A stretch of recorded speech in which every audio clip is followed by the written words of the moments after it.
பெரியவா சரணம். பெரியவா வானொலியின் மாலை நிகழ்ச்சிகள் ஆரம்பமாகின்றன. இன்றைய எமது நிகழ்ச்சிகள் நித்திய குரு பாதுகா பூஜா, ஸ்ரீ ரா கணபதி அவர்கள் எழுதிய புத்தகத்தின் ஒளிவடிவம், ஆன்மீக உரை, மகா பெரியவா மகிமை, உபன்யாசம். பெரியவா சரணம். பெரியவா சரணம். அடுத்த நிகழ்ச்சி நித்திய குரு பாதுகா பூஜை. शुक्लां भरदरं विष्णुं शशिवर्णं चतुर्भुजं प्रसन्नवदनं ध्यायेत् सर्वविघ्नोपशान्तये। ममोपात्त समस्त दुरितक्षयद्वारा श्री परमेश्वर प्रीत्यर्थं गुरुप्रसाद सिद्ध्यर्थं गुरुप्रीत्यर्थं गुरुपादपूजाम् अद्य करिष्ये। गुरुर्ब्रह्मा गुरुर्विष्णुर्गुरुर्देवो महेश्वरः गुरुः साक्षात् परब्रह्म तस्मै श्रीगुरवे नमः। अपारकरुणासिन्धुं ज्ञानदं शान्तरूपिणं श्रीचन्द्रशेखरगुरुं प्रणमामि मुदान्वहम्। सदाशिवसमारम्भां शङ्कराचार्यमध्यमाम् अस्मदाचार्यपर्यन्तां वन्दे गुरुपरम्पराम्. எல்லோரும் குருவை பெரிவாளை தியானம் பண்ணிண்டு அர்ச்சனை பண்ணுவோம். அஷ்டோத்திரம். பெரியவா அஷ்டோத்திரம் பல அஷ்டோத்திரங்கள் இருக்கு. அதுல எளிமையா சுலபமா எது இருக்கோ அதை நான் இப்ப சொல்றேன்.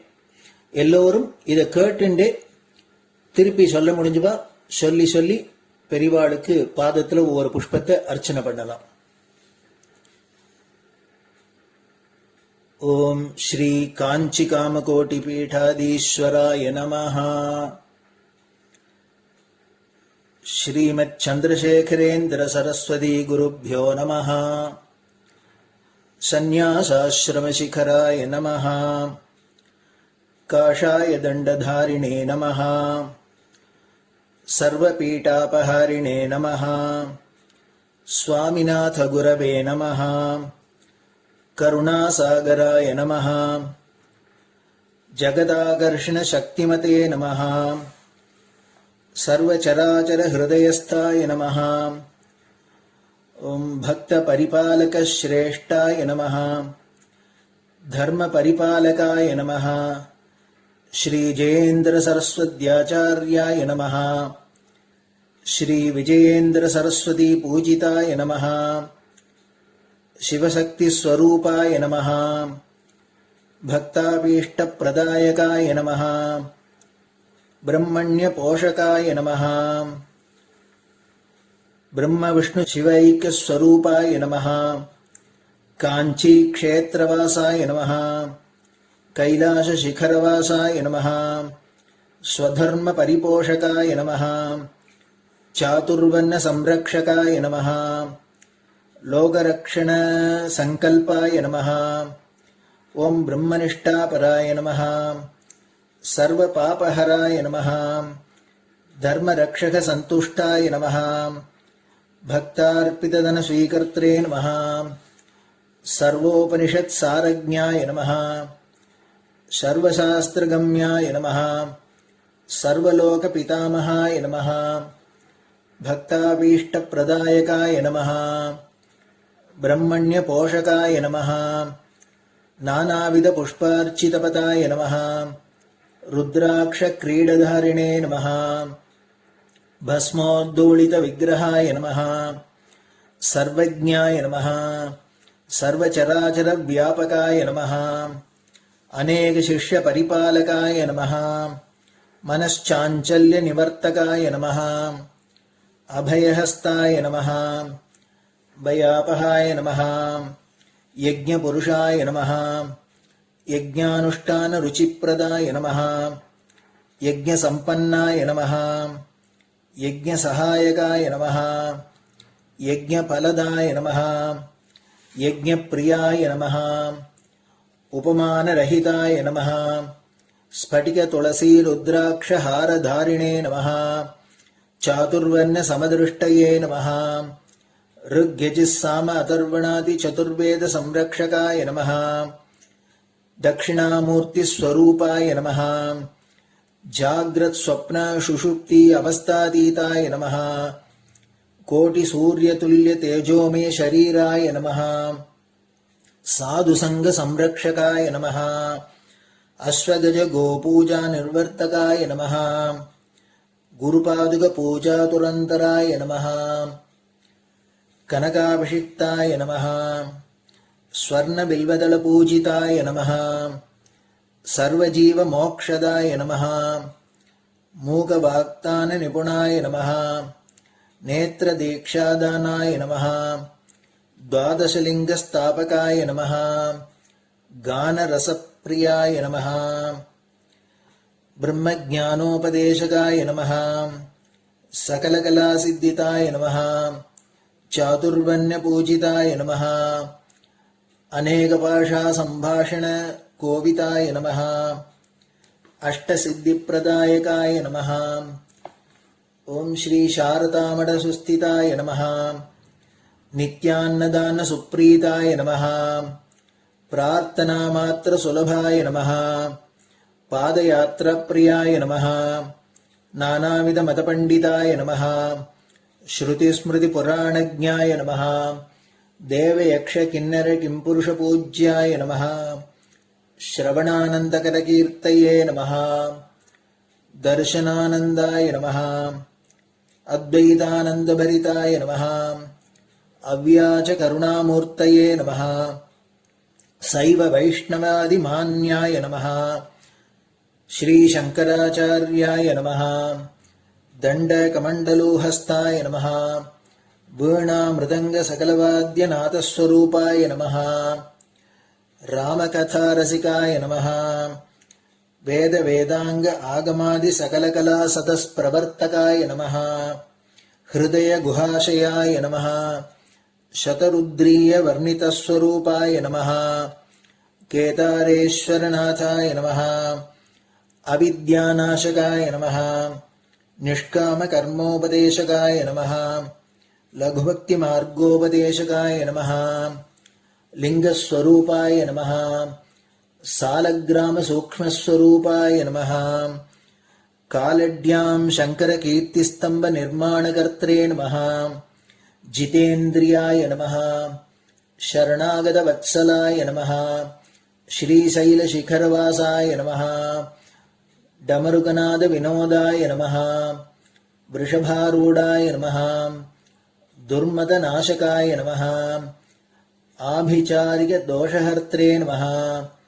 मिताहाराय नमः मृत्युविमोचकशक्त्याय नमः श्रीचक्रार्चनतत्पराय नमः दासानुग्रहकारकाय नमः अनुराधानक्षत्रजाताय नमः सर्वलोकख्यातशीलाय नमः वेङ्कटेश्वरचरणपद्मषट्पदाय नमः श्री महात्रिपुरसुन्दरी समेत श्री चन्द्रमौलीश्वर पूजाप्रियाय नमः श्रीमच्चन्द्रशेखरेन्द्र सरस्वती सद्गुरु परब्रह्मणे नमः गुरुभ्यो नमः परमगुरुभ्यो नमः परमेष्टिगुरुभ्यो नमः परात्परगुरुभ्यो नमः गुरुपरम्पराभ्यां नमः गुरुपादुकाभ्यां नमो नमः.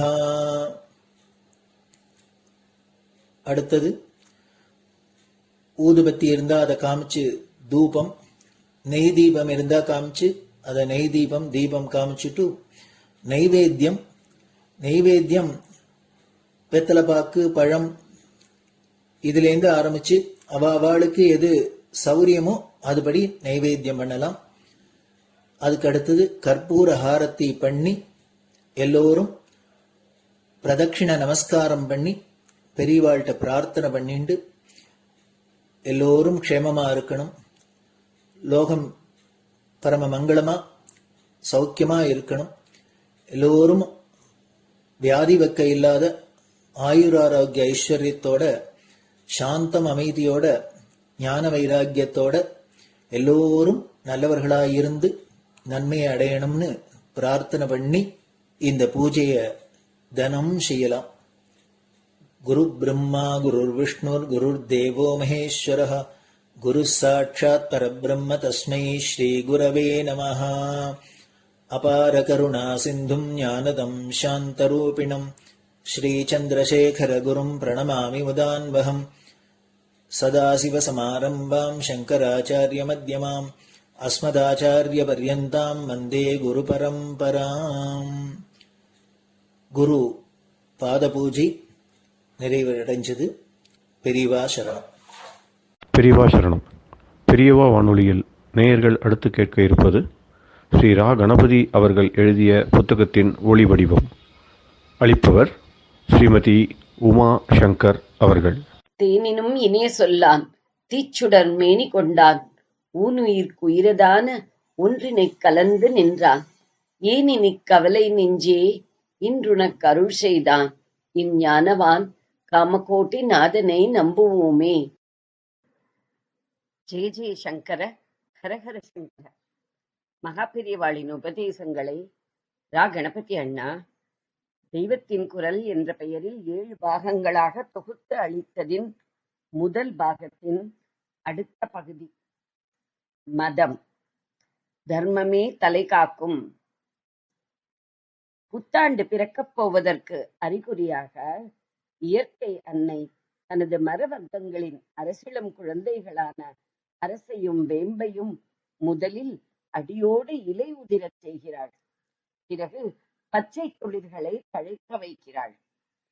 அரசுக்கும் வேம்புக்கும் கல்யாணம் செய்து அதன் அடியே விநாயகரையும் நாகராஜனையும் பிரதிஷ்டை செய்வது தொன்று தொட்ட வழக்கு. பனிக்காலத்துக்கு பின் இலை உதிரும் போது இந்த மரங்களை பார்த்தால் இலையே இருக்காது. பிள்ளையாரும் நாகராஜனும் மரத்தின் நிழற்குடை இல்லாமல் வெளிச்சம் தங்கள் மேல் படுகிற மாதிரி இருப்பார்கள். இது இம்மாதிரி ஆகாசம் பார்க்க சுக உஷ்ணமான சூரிய வெளிச்சத்தை ஆனந்தமாக அனுபவிக்கிற பருவகாலமாகவே இருக்கிறது. மழையிலே குடை வேண்டும், கொளுத்துகிற வெயிலில் குடை வேண்டும். கடும் பனிக்காலத்திலும் ராவேளையில் சூரியன் இல்லாத போது ஆகாசம் பார்க்க உட்கார்ந்திருக்க முடியாது.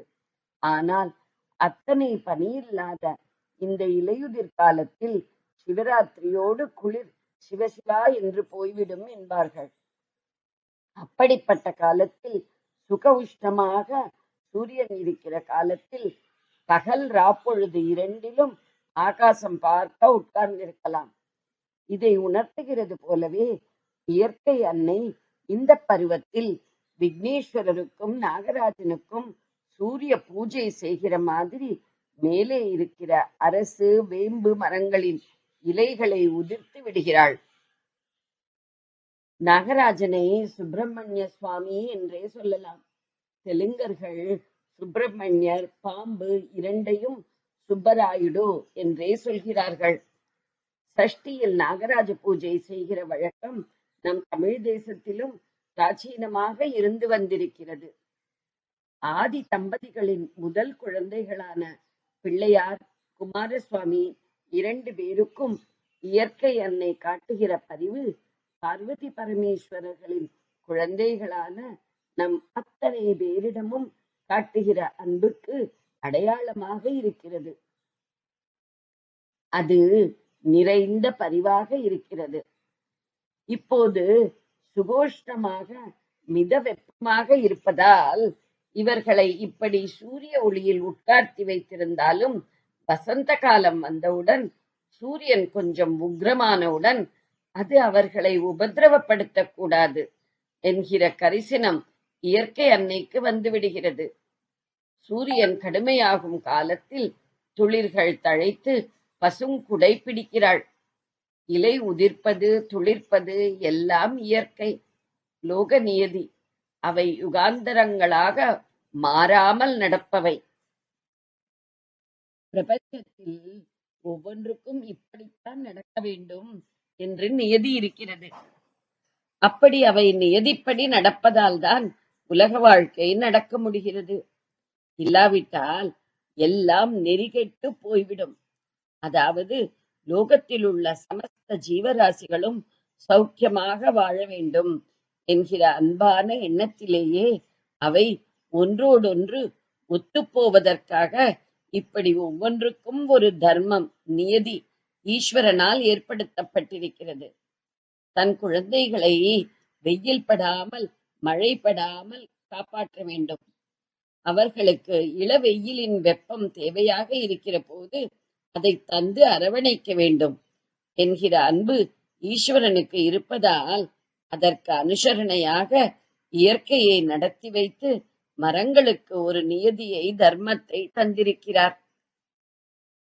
இந்த அன்பை பெற நமக்கு யோக்கியதாம்சம் வேண்டாமா? வேண்டும். மரத்துக்கும் மட்டைக்கும் இருக்கிற நியதி நமக்கும் உண்டு.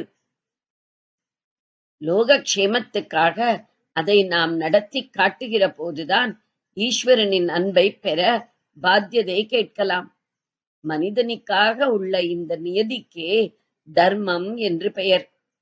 இந்த நியதியை மீறவும் மனிதனுக்கு மூளையை தந்து சுவாமி விளையாட்டு பார்க்கிறார்.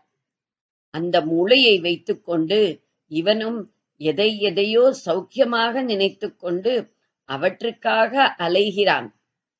இதில் தனக்கான தர்மத்தையும் மீறுகிறான். ஆனால் இறுதியில் சௌக்கியத்தை தருவது தர்மமே. ஏதோ ஒன்று உலக மக்கள் எல்லோரையும் ஏதோ ஒரு விதத்தில் இந்த தர்மத்தின் திசையில் திருப்பிக் கொண்டுதான் வந்திருக்கிறது. இதனால்தான் சகல தேசங்களிலும் மனிதன் தன்னுடைய பௌதிக தேவைகளை பூர்த்தி செய்வதோடு மட்டும் நிற்காமல் வேறு சில விசித்திரமான காரியங்களை செய்து வருகிறான். ஒருவன் சிலுவை என்று ஒன்றை வைத்துக்கொண்டு பைபிள் சொல்கிறான். இன்னொருவன் நமாஸ் செய்கிறான். வேறொருவன் விபூதியை குழைத்து பூசிக்கொள்கிறான். இன்னொருவன் நாமக்கட்டியை குழைத்து போட்டுக் கொள்கிறான். இவற்றால் நேருக்கு நேர் எந்த பௌதிக பலன் தெரியாவிட்டாலும் தலைமுறை தத்துவமாக இவற்றை மனித சமுதாயம் பின்பற்றி வந்திருக்கிறது. ஏன் இப்படி செய்திருக்கிறது? உலக வாழ்வுக்கு மனிதன் பணமும் பொருளும் சேர்த்தான். அன்றைய தேவையோடு போதாது என்று எதிர்காலத்துக்காகவும் பொருளீட்டினான். எதிர்காலம் என்கிற போது அது எத்தனை வருஷம் என்ற கேள்வி வந்தது. எப்படி இருந்தாலும் ஒருவன் 1000, 10,000 வருஷம் இருக்கப் போவதில்லை என்று தெரிந்தது. ஒரு மனுஷனின் ஆயுள் உள்ள வரைக்கும் அந்த மனுஷனின் சந்ததிக்கும் தேவைப்படுகிற சொத்தை தேடினான். இந்த மனுஷ ஆயுள் முடிந்த பின் அவன் என்ன ஆகிறான் என்ற கேள்வி வந்தது. இந்த உடம்பு போனதோடு மனுஷனும் போய்விடவில்லை என்று அந்தந்த தேசத்திலும் தோன்றிய மகான்கள் கண்டார்கள். ஆனால் இந்த உடம்புக்காக தேடிய பணமும் பொருளும் உடம்பு போன பின் அந்த மனுஷனுக்கு சிறிதும் பிரயோஜனம் இல்லை என்று கண்டார்கள். உடம்பு போன பின் உயிர் நல்ல கதி அடைவதற்கு செய்ய வேண்டியது எதுவோ அதை அந்த மகான்கள் கண்டார்கள். பல தேசங்களில் பல விதத்தில் வழி கண்டார்கள். சிலுவை, நமாஸ், விபூதி, திருமண் எல்லாம் இப்படி வந்தவையே. லோகம் முழுவதையும் பகவானுடையதாக பார்த்து அதற்கேற்ப எப்படி நடக்க வேண்டுமோ அப்படி நடப்பதே மனுஷர்களின் தர்மம் என்று மட்டும் இவன் செய்து கொள்கிற காரியங்கள் இவனை அதர்மத்தில் தான் தள்ளும். எனவே இப்போது இவனுக்கு இருக்கிற சுயநலத்தை குறைக்க வேண்டும். இவனுக்கு ஈஸ்வரனின் நினைப்பை உண்டாக்கி அவனுடைய உடைமையே உலகமெல்லாம் என்ற அறிவை ஏற்படுத்த வேண்டும் என்ற அடிப்படையில் தான் சகல மதங்களும் உண்டாகி இருக்கின்றன. உன் ஆசைப்படி நடந்து கொண்டு உனக்கென்றே சொத்து சேர்த்துக்கொள் என்று சொல்கிற மதம் எதுவுமே இல்லை. தன்னை முக்கியமாக நினைத்துக் கொள்கிற வரையில் இவன் சுயநலத்துக்குத்தான் காரியம் செய்து கொள்வான் என்பதால் அத்தனை மதங்களும் கடவுள் என்கிற ஒன்றை இவனுக்கு சொல்லி, அப்பா, பிரபஞ்சம் முழுவதையும் செய்த அந்த மகா சக்தியின் முன் நீ ஒன்றுமே இல்லை என்று காட்டி இவனுடைய அகங்காரத்தை குறைக்கின்றன. அந்த மகா சக்திமானை பிடித்து விட்டால் நம் மூளையை செய்த அவனே அதை எப்படி திருத்த வேண்டுமோ அப்படி திருத்தி நம்மை நம் தர்மத்தில் ஈடுபடுத்தி விடுவான் என்பதால் பக்தியையே பெரும்பாலான மதங்கள் முக்கியமாக வைத்திருக்கின்றன. ஆனாலும் கடவுள் என்று ஒரு தத்துவம், அதனிடம் பக்தியில் மனசை தோய்க்க வேண்டும் என்று மட்டும் சொல்லிவிட்டால் சாமானிய ரீதியில் அதை பிடித்துக் கொண்டு ஸ்திரமாக நிற்க முடியவில்லை. பக்தியையும் காரிய ரூபத்தில் காட்டுவது என்றாலே சாதாரண ஜனங்களால் முடிகிறது.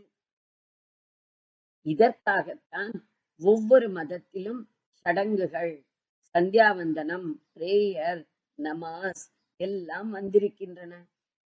லோக வாழ்க்கையில் இருந்து கொண்டே இப்படி பக்தி செய்கிற போது உலகில் எப்படி நடப்பது, இவனுக்கும் தர்மம் என்பதை மதங்கள் சொல்கின்றன. எல்லோரிடமும் அன்பாக இரு, தியாகம் பண்ணு, சேவை பண்ணு என்று இப்படியெல்லாம் அத்தனை மதங்களும் சொல்கின்றன. இப்படி இவன் வாழ்க்கை நடத்திவிட்டால் அப்புறம் உடம்பு போன பின் உயிரானது அந்த கடவுளிடமே போய் சேர்ந்துவிடும். இதை ஒரு சித்தாந்தம் அத்வைத்தமாக கடவுளுக்கு வேறில்லை என்று அதுவாகவே ஆகிவிடுவது என்று சொல்லும். இன்னொன்று அவரிடம் போய் சேவை செய்து கொண்டே அவரது கிருபையை பெற்று ஆனந்தமாக இருப்பது என்று சொல்லும். முடிவான அந்த நிலையை பற்றி இப்போது நாம் சண்டை போட்டு மண்டை உடைத்துக் கொள்ள வேண்டாம். ஏதோ ஒரு வழியில் கடவுளை அடைந்து விடுகிறோம். அதற்கப்புறம் இந்த லோக வாழ்க்கையில் நமக்கு ஏற்படக்கூடிய துக்கங்கள், கஷ்டங்கள், ஏமாற்றங்கள், தோல்விகள் எதுவும் அடியோடு இல்லை என்று தெரிந்து கொண்டால் இப்போதைக்கு போதும். அப்படி பரமாத்மா நம்மை தம்மிடம் அழைத்துக் கொள்ள வேண்டுமானால் நாம் லோகத்துக்கும் அவருக்கும் ஆற்ற வேண்டிய கடமைகளை வழுவில்லாமல் செய்ய வேண்டும். இந்த கடமைகள் தான் நமக்கான தர்மம். அதாவது உடம்பு உள்ள போதும் உடம்பு போன பிற்பாடும் நன்மை பயப்பதே தர்மம். உடம்பு போன பின் கை கால் முதலிய அவயவங்கள் இல்லை. எனவே உடம்பு இருக்கும் போதே அது போன பிற்பாடு நற்கதி பெற வேண்டியதற்கான தர்ம காரியங்களை செய்ய வேண்டும். நாம் போன பின் பிறர் நலனுக்காக ஆயுள் இன்சூரன்ஸ் செய்து கொள்வதை விட இது முக்கியம். ஆயுள் போன பிற்பாடு நமது நலனுக்கே நிரந்தர இன்சூரன்ஸ் ஆக இருப்பது தர்மமே. இப்போது ஆயுள் இன்சூரன்ஸ் என்று ஒன்றை சொல்கிறார்கள், லைஃப் இன்சூரன்ஸ். தர்மமே ஆயுள் போன பிற்பாடும் நன்மை பயக்கிற ஆஃப்டர் லைஃப் இன்சூரன்ஸ். ஆயுள் உள்ள போதும் அதே தர்மம் சாந்தியும் சௌக்கியமும் தருகிறது. எந்த தர்மத்தை நாம் அனுஷ்டிப்பது என்ற குழப்பமே வேண்டாம். பல காலமாக அனுஷ்டித்து வந்த தர்மத்தில் நாம் ஊறி இருக்கிறோம். அனுபவத்தில் அவர்கள் நித்திய சௌக்கியத்தை அடைந்திருக்கிறார்கள். இந்த தலைமுறையில் நாம் ஓயாத அதிருப்தியோடு கிளர்ச்சி, டெமான்ஸ்ட்ரேஷன் என்று செய்கிற மாதிரி இல்லாமல் அவர்கள் நிம்மதியாக நிச்சிந்தையாக இருந்தார்கள் என்று நிச்சயமாக தெரிகிறது. எனவே அந்த தர்மத்தை நாம் கடைபிடித்தால் போதும். நாம ஒன்றை புதிதாக பண்ணி பிடித்துக் கொண்டால் வீண் சிரமம்தான். அது நல்லதாயிருக்குமா கெடுதலாயிருக்குமா என்று நமக்கே ஓயாத சந்தேகமாக இருக்கும். ஆதலினால் முன்பே பெரியவர்கள் அனுஷ்டித்து எல்லாம் வரத்தான் செய்யும். அதை உணர்த்தத்தான் புத்தாண்டில் முதலில் பூக்கும் வேப்பம்பூவை உண்கின்றோம். வருஷ தொடக்கத்திலேயே கசப்பை ஏற்கிறோம். ஏறக்குறைய வருஷ முடிவில் வரும் பொங்கல் பண்டிகையில் கரும்பை ருசிக்கிறோம். ஆரம்பத்திலேயே இனித்து விட்டால் முடிவில் கசந்து போகும். கசப்பென்று வெறுப்படைய வேண்டாம். கசப்பையே இயற்கை அன்னையின் அல்லது தர்ம நியதியின் மருந்தாக எதிர்கொண்டு வரவேற்போம். அதனால் போக போக முடிவில் எந்த அனுபவத்தையுமே தித்திப்பாக எண்ணுகிற மனப்பான்மை உண்டாகும். ஸ்ரீராமனுக்கு வனவாசத்தில் ஏற்பட்ட கஷ்டம், ஆபத்து எல்லாம் பெரியவை. ஊருக்கு போகும் குழந்தைக்கு தாயார் கட்டுச்சாதம் கொடுப்பது போல் ராமன் வனவாசம் செல்லும் போது கௌசல்யையும் செய்தாள். 14 வருஷம் கெடாமல் இருக்கும் பக்ஷணம் எது, குழந்தைக்கு எதை தரலாம் என்று நிரம்ப ஆலோசித்தாள் கௌசல்யை. பிறகு நிரந்தர பக்ஷணமான தர்மத்தைத்தான் கட்டிக் கொடுத்தாள். ராகவா, தைரியத்துடனும் நியமத்துடனும் நீ பாதுகாக்கும் தர்மமே உன்னை பாதுகாக்கும் என்று சொல்லி தர்மத்தை ராகவனுக்கு துணை அனுப்பினாள். எம் பாலயசி தர்ம त्वं धृत्या च नियमेन च सवै राघव शार्दूल தர்மஸ்துவம் அபிரக்ஷது. தர்மமே இறுதியில் ராமனுக்கு ஜெயத்தை பெற்று தந்தது. தர்ம மார்க்கத்தில் ஒருவன் இருந்தால் பிராணிகள் கூட அவனை ஆதரிக்கும். அதர்மத்தில் விழுந்தால் உடன் பிறந்தவனும் எதிரியாகி விடுவான் என்பதை ராமாயணம் நிரூபிக்கிறது. ஸ்ரீராமனை வானரங்களும் ஆதரித்தன. ராவணனையோ சகோதரன் விபீஷணனும் விட்டு விலகினான். தர்மமே தலைகாக்கும். 10 தலை ராவணன் விழுந்து நாசமாக ஸ்ரீராமச்சந்திரமூர்த்தி விஜயராகவனாக தலை நிமிர்ந்து நின்றதற்கு காரணம் தர்மம் தலை காத்ததுதான். அவரவருக்கும் முன்னோர்களால் அனுஷ்டிக்கப்பட்ட தர்மமே ஒவ்வொரு மதமாய் இருக்கிறது. இந்த தர்மத்தை அவரவரும் தைரியமாக நியாயமாக பின்பற்றி சாஸ்வத சௌக்கியத்தை பெறுவார்களாக. ஜெய ஜெய சங்கர, ஹரஹர சங்கர. பெரியவா சரணம். இந்நிகழ்ச்சியின் அடுத்த பகுதி நாளை மாலை இதே நேரத்தில் ஒளிபரப்பாகும். பெரியவா சரணம். பெரியவா சரணம். பெரியவா வானொலியில் நேயர்கள் அடுத்து கேட்க இருப்பது திரு கவிக்கண்ணன் அவர்களின் ஆன்மீக உரை. பெரியவா சரணம். ராம் ராம். ஸ்ரீ குருப்யோ நமः. ஜெய ஜெய சங்கர, ஹர ஹர சங்கர. பெரியவா வானொலி நேயர்கள் அனைவருக்கும், மகா பெரியவாவுடைய பக்தர்கள் அனைவருக்கும் அடியேன் கவிக்கண்ணனின் அன்பு கலந்த நல்வாழ்த்துக்கள். ராம் ராம். ஜெய ஜெய சங்கர, ஹர ஹர சங்கர. ஸ்ரீ குருப்யோ நமः. நம்ம பெரியவாளை பார்க்கறதுக்கு ஒரு அம்மையா தினம் வருவாளாம். அந்த காலத்துல ஒரு 60-70 வருஷம் முன்னாடி இப்படி வந்துன்றப்பா அந்த அம்மையார் ஏதோ புஸ்தகம் கையில வச்சுன்னு அந்த புஸ்தகத்துல இருந்து ஏதோ பாட்டெல்லாம் பாடிட்டே இருப்பா. என்ன பாட்டு பாடுறான்னு அந்த அம்மாவுக்கு தெரியாது. ஏதோ பாட்டெல்லாம் பாடுவா, அவ்வளவுதான் தெரியும். ஒரு நாளைக்கு அந்த அம்மா பாடி முடிச்சுட்டு போன உடனே பெரியவா அவளை கூப்பிட்டு கேட்கிறா, நீ என்ன பாட்டு பாடினே, அதெல்லாம் என்ன பாட்டுன்னு உனக்கு தெரியுமான்னு. அதெல்லாம் தெரியாது பெரியவா, இந்த புஸ்தகத்துல அந்த பாட்டெல்லாம் இருக்கு, நான் அந்த பாட்டெல்லாம் ஏதோ என் மனசுக்கு தெரிஞ்ச மாதிரி எனக்கு வாயில வர மாதிரி நான் பாட்டு பாடிண்டே இருக்கேன், அவ்வளவுதான். சரி, இந்த பாட்டெல்லாம் வெளியில எல்லாரும் பாடுறாளான்னு. இல்ல, அப்படி யாரும் பாடுறதாலாம் தெரியல எனக்கு. உடனே பெரியவா சரி நீங்க போயிட்டு வாங்கன்னு சொல்லிட்டு அந்த புஸ்தகத்தினுடைய பேர் மாத்திரம் வாங்கிட்டார். அதுக்கப்புறம் என்ன பண்ணார்னா, அந்த ஊர்ல ஒரு பாகவதர் ஒருத்தர் இருந்தார். அந்த பாகவதரை கூப்பிட்டு அனுப்பிச்சார். அந்த பாகவதரை கூப்பிட்டு அனுப்பிச்சு, இந்த பாட்டெல்லாம் உங்களுக்கு தெரியுமான்னு கேட்டார். தெரியாது. இந்த பாட்டெல்லாம் நீர் கச்சேரியில பாடினா எடுபடுவாங்க. இல்ல, அதுவும் எனக்கு தெரியாது பெரியவா, நான் ட்ரை பண்ணது இல்லைன்னு. உடனே பெரியவா என்ன பண்ணா, அந்த புஸ்தகம் வேற ஒண்ணுமே இல்லை, திருப்பாவையும் திருவெம்பாவையும் தான். இந்த திருப்பாவை திருவெம்பாவையோட மகிமே தெரியாத மக்கள்லாம் இப்படி இருக்காளே. இது ஒரு நாட்டுல, இந்தோனேஷியால இருக்கு, கம்போடியால இருக்கு, எல்லா இடத்துல இருக்கு. ஏதோ ஒரு ஊர்ல இத ஓலைச்சுவடியா எழுதி ஒரு டப்பாக்குள்ள வச்சு, வெள்ளி டப்பால வச்சு பூட்டி வருஷா வருஷம் இந்த டிசம்பர் மாசத்துல ஒரு விழா கொண்டாடலாம்.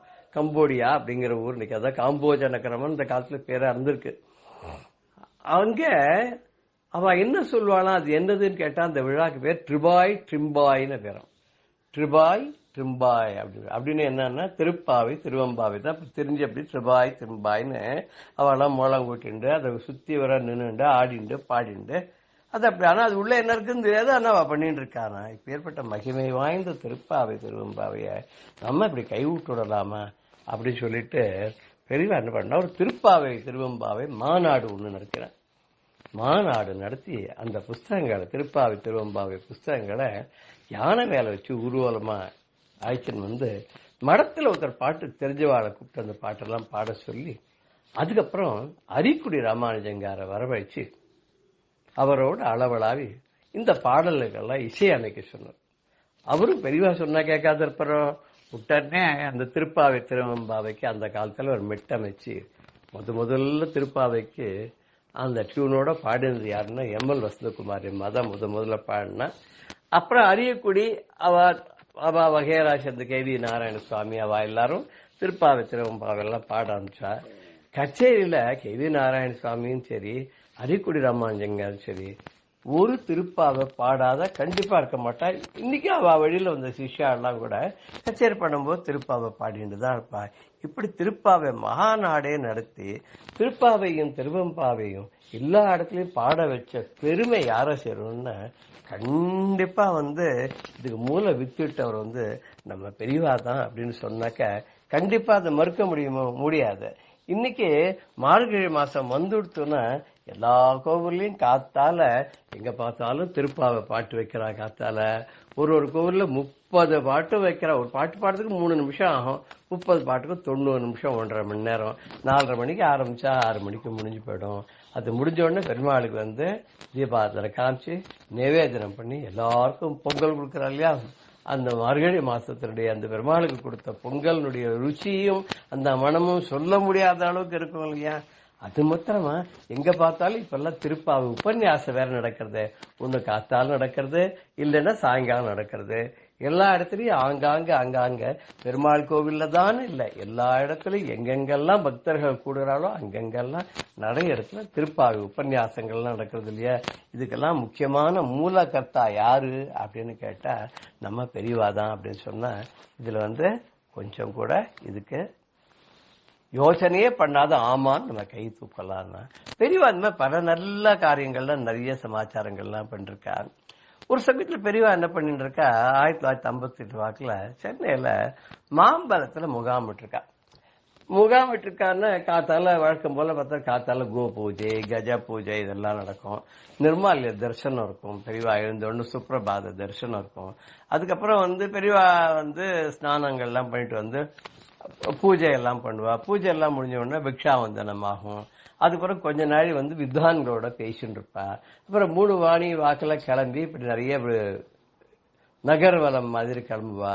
முக்கியஸ்தர்கள் எல்லாம் அப்படியே அங்கங்க அப்படியே வாசல்லையே நின்று எல்லாருக்கும் தரிசனம் கொடுப்பா, பாப்பா. எல்லாத்தையும் முடிஞ்ச உடனே சாயங்காலத்தை திரும்பி வருவா. வந்துட்டு சாயங்காலம் ஸ்நானம் பண்ணி பூஜை பண்ணி தீபார்த்தனெல்லாம் முடிஞ்சு எல்லாம் நடக்கும். நடுவில் காத்தால பிக்ஷாவந்தனம் வேற உண்டு. பிக்ஷாவந்தனம் முடிஞ்சுதான் கொஞ்ச நாள் வித்வான்களோட எல்லாம் பேசிட்டு அப்புறம் தான் வெளியில கிளம்புவோம். இது ரொட்டீனா நடந்துட்டே இருக்கும். இதுக்கு நடுவில் சாயங்காலம் ராத்திரி பூஜை முடிஞ்ச அப்புறமோ இல்ல மத்தியானத்தை கூட சில வீட்டுல பெரிய பிரமுகர்கள் வித்வான்கள்னு வந்துட்டா அவளோட அளவலாறுது சர்ச்சை, விவாதம், பிரதிவாதம் இதெல்லாம் நிறைய டைம் அப்படியே ரொம்ப பிரமாதமா போயின்னு இருக்கும். பெரியவா சில வீட்டுல சாயங்காலத்துல உபன்யாசங்களும் பண்றது உண்டு. சம்ஸ்கிருத காலேஜ்ல தங்கியிருந்த போது உபன்யாசம் பண்ணிருக்கா. மாம்பலத்துல கல்யாண பாகல தங்கியிருந்த போது உபன்யாசங்கள்லாம் பண்ணிருக்கா. இதெல்லாம் 58 வாக்குல 1958 அப்படின்னு சொல்லணும். ஒரு சமயம் அந்த மாதிரி பெரியவா இந்த ரொட்டீன் இது நடந்துட்டு இருக்கும் போது அவர் பார்க்கறதுக்கு நிறைய பேர் வந்திருந்தா. சதஸ்லாம் நடந்தது. அதெல்லாம் முடிஞ்சு ரொம்ப நேரம் ஆயிட்டான்னா ஒரு அம்மா பார்க்கணும்னு காத்துன்னு இருக்கா. ரொம்ப நேரமா மத்தியானத்திலேருந்து காத்துன்னு இருக்கா. பெரியவாளை பார்க்கறதுக்கு கிடைக்கல. பெரியவா வெளியிலேயே வரல. உள்ள ஏதோ சதஸ் நடந்துன்றது, உள்ள ஆராய்ச்சி கூட்டம் நடந்துன்றது. அதெல்லாம் முடிஞ்சு உடனே பெரியவா ஸ்நானம் பண்ணி பூஜைக்கு போயிட்டா. பூஜை எல்லாம் முடிஞ்சது வந்தா உபன்யாசம் ஆச்சு. உபன்யாசம் முடிஞ்சது ஒரு 9 மணி இருக்கும். அப்பவாது பெரியவாளை பார்க்கலாம்னு நினைச்சா அப்ப பெரிய ஒரு வித்வான் ஒருத்தர் வந்துட்டார். வைஷ்ணவ வித்வானவர்.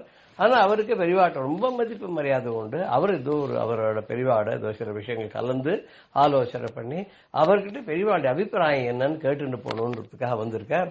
பிரமாதமா தர்க்கம் நடந்துட்டு இருக்கு. போயிட்டே இருக்கு. ராத்திரி 3:30 ஆயிடுத்து.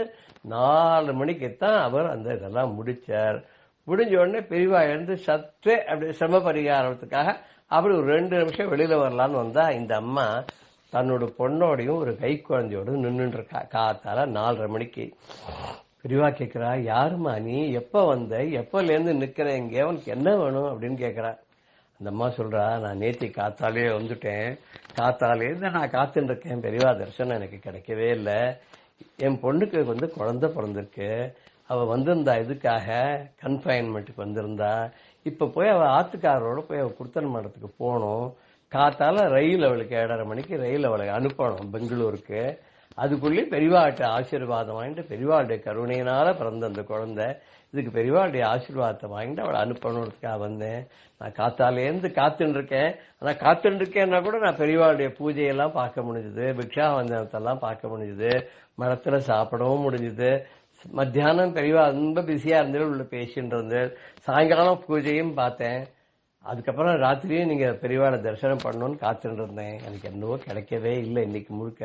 ஆனா பெரியவாள்கிட்ட சொல்லிக்காத, உத்தரவு வாங்கிக்காத, ஆசீர்வாதம் பெற்றுக்காத எனக்கு இவளை அழைச்சின்னு போறதுக்கு எனக்கு ரொம்ப பயமா இருந்தது. எனக்கு அபிப்பிராயம் இல்லை. அதனாலதான் எப்படி இருந்தாலும் பரவாயில்ல, இன்னைக்கு ரயில தவற விட்டாலும் பரவாயில்ல, பெரியவாளை தரிசனம் பண்ணிட்டு நாளைக்கு ரயில்ல அவளை அனுப்பிச்சுக்கலாம் அப்படின்னு சொல்லிட்டு நான் காத்துட்டு இருந்தேன். பெரியவா, அடாடாடாடா உனக்கு இப்படி ஆயிடுச்சு, நீ யார்ட்டியா சொல்லியிருக்க கூடாதா, சொல்லியிருந்தா உன்னை வந்து பார்த்திருப்பேனே. அவ சொன்னா, பெரியவா அவ்வளவு பிஸியா இருக்கும்போது நான் உங்களை பார்க்க முடியும், ஆனா வெளியில கூட உங்கள்கிட்ட காலில் விழுந்து நமஸ்காரம் பண்ணலாம்னு சொல்லி பார்த்தா அதுக்கும் முடியல, உள்ள வரத்துக்கும் யாரும் என்ன விட மாட்டேங்கிறா. ஆனா நீங்க வெளியில நீங்க தரிசனம் கொடுத்த எனக்கு ஆசீர்வாதம் பண்ண அம்பாளை தரிசனம் பண்ண மாதிரி எனக்கு. ஆனா எல்லாரும் முதல்ல பெரியவா வெளியில வரத்துக்கோ இந்த அம்மா பாக்கிறதுக்கோ பேசுறதுக்கோ முதல்ல யாருமே அபிப்பிராயப்படலையா. நேத்தில இருந்து இன்னி வரைக்கும் கொஞ்சம் கூட ஓய்வே இல்லாத வரிசையா பிஸியா அண்ணன் பெரியவா. அதோட ராத்திரிலாம் வேற அந்த வைஷ்ணவ பெரியவரோட ஒரு விவாதங்கள்லாம் வேற பண்ணிருக்கீங்க நீங்க. இப்ப நீங்க அந்த மாதிரிலாம் பண்ணக்கூடாதுன்னு கேட்கல, கேட்காதே இந்த அம்மாவுக்கு தரிசனம் கொடுத்து இந்த அம்மாக்கு ஆசீர்வாதம் பண்ணி, கவலைப்படாதமா நீ சந்தோஷமா உன் பொண்ணை அனுப்பு, போய் நன்னா இருப்போ சௌக்கியமா இருப்பான்னு சொல்லி ஆசீர்வாதம் பண்ணி அனுப்பிச்சாலாம். பர்த்தியாருக்காக தன்னை வருத்தி கொள்றதுல கொஞ்சம் கூட பெரியவா யோசனையே பண்ண மாட்டாளாம். தனக்கு கஷ்டம்னு பார்க்க மாட்டாளாம் பெரியவா.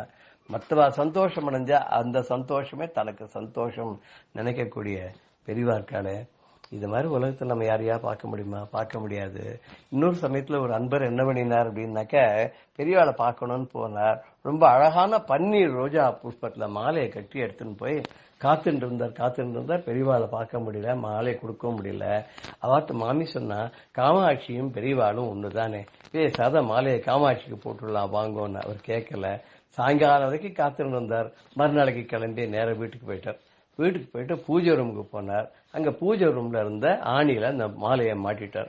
பிராப்தம் இருந்தா நம்ம பெரியவாளுக்கு சேர்ப்போம், இல்லன்னு இங்கேயே பெரியவா ஸ்வீகாரம் பண்ணிப்பான்னு வச்சுட்டாராம். ஆனா ரொம்ப ஆச்சரியம், திடீர்னு கொஞ்ச நேரத்துல வாசல்ல ஜெய ஜெய சங்கர ஹர ஹர சங்கரன்னு கேட்டுதான். வாசல்ல பார்த்தா பெரியவா வரான்னு எல்லாரும் சொல்லிட்டே இருந்து போயிட்டு இருக்காளாம். இந்த வீட்டு வாசல் வந்தோடனே பெரியவா நில்லுன்னா எல்லாரையும் கடன்னு உள்ள வந்துட்டா. உள்ள வந்தா எங்க பூஜை ரூம் அப்படின்னு கேட்டேன்னு நேர பூஜை ரூம் காமிச்சா நேர போயிட்டா. அங்க ஆணில மாட்டிருந்து ரோஜா பூ எடுத்து அப்படியே தலையில வச்சுட்டு கழுத்துல போட்டு தரிசனம் கொடுத்துட்டு, க்ஷேமமா இரு, சௌக்கியமா இரு, இந்த மாலை எனக்கு கேட்கணும்னு தான் நீ நேற்றுக்கெல்லாம் காத்துட்டு இருந்த, கிடைக்கலன்னு வருத்தமா இருக்க, சந்தோஷமா மாலையை நான் போட்டுட்டேனா? ரைட். ஆமா, எனக்கு கொடுக்கணும் அப்படின்றதுக்காக ஒரு வெள்ளி கிண்ணம் உள்ள வச்சிருந்தியே, அந்த வெள்ளி கிண்ணம் எங்காச்சு? வேண்டாம் தீர்மானம் வண்டி உள்ள வச்சுட்டியா அப்படின்னு கேட்டேன். இல்ல பெரியவா உள்ள வச்சிருக்கேன்னு சொல்லி அலமாரத்தை அந்த வெள்ளிக்கிண்ணத்தை எடுத்து கொடுத்தாலாம்.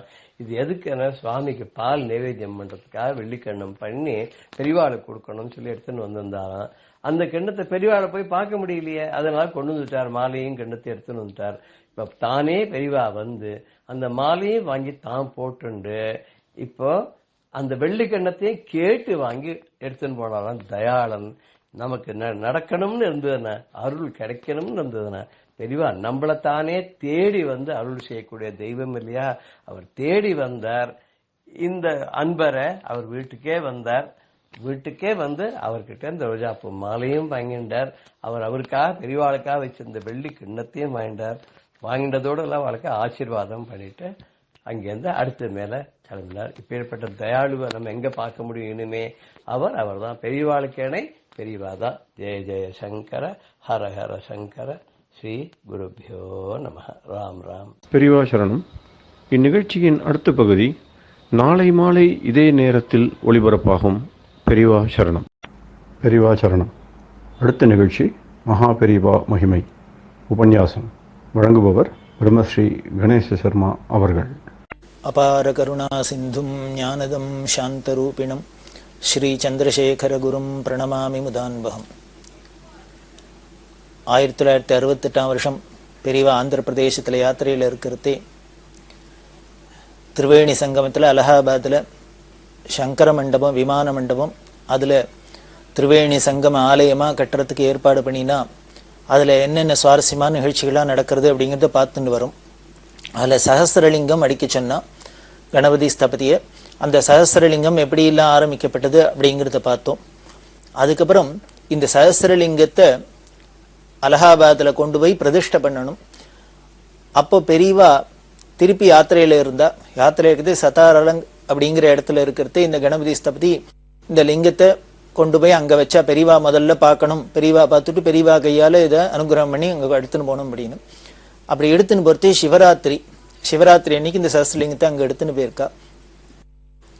கணபதி ஸ்தபதி இந்த சிஎஸ் ராமச்சந்திரன்லாம் என்ன பண்ணியிருந்தா, இந்த சிவராத்திரியாவும் இருக்கு, இந்த சிவராத்திரி அன்னைக்கு பெரியவா இந்த சிவலிங்கத்தை தரிசனம் பண்ணி பெரியவா கையாலேயே அதுக்கு ஒரு புஷ்பத்தை போட்டு தீர்த்தத்தை விட்டு, பெரியவா எந்த சுவாமியை பார்த்தாலும் எல்லாம் பண்ணுவாளே, தன்னோட கமண்டத்தில் இருக்கிற தீர்த்தத்தினால விட்டு அபிஷேகம் பண்றது, கையில புஷ்பம் கிடைச்சினா வில்வம் கிடைச்சினா போடுறது, இதெல்லாம் பண்ணுவா. அது மாதிரி இந்த சுவாமிக்கும் பண்ணட்டும், இது பண்ணினாலே போற கும்பாபிஷேகம், அவ்வளவுதான் இந்த சுவாமிக்கு, இதை கொண்டு அலகாபாத்தில் வைக்கலாம் அப்படிங்கிற ஒரு எண்ணத்துல இங்க கொண்டு வச்சு பெரியவா கையால அபிஷேகம் பண்ணணும்னு கணபதி ஸ்தபதிக்கு ஆசை. அதனால நிறைய பால் வாங்கி வைக்க சொன்னார் சிஎஸ்ஆர்ட்ட சொல்லி, கொஞ்சம் பால் வாங்கி வச்சுப்போம், அபிஷேகத்துக்கு எல்லாம் வச்சுப்போம், பெரியவா கையால முடிஞ்சா அபிஷேகம் பண்ணிட்டோம் அப்படின்னு. மடத்துல இருக்க வாசனா பெரியவா அப்படிலாம் பண்ண மாட்டா அப்படின்னு, இவா இருந்தாலும் இருக்கட்டும் அப்படின்னு ஏற்பாடு பண்ணியிருந்தா.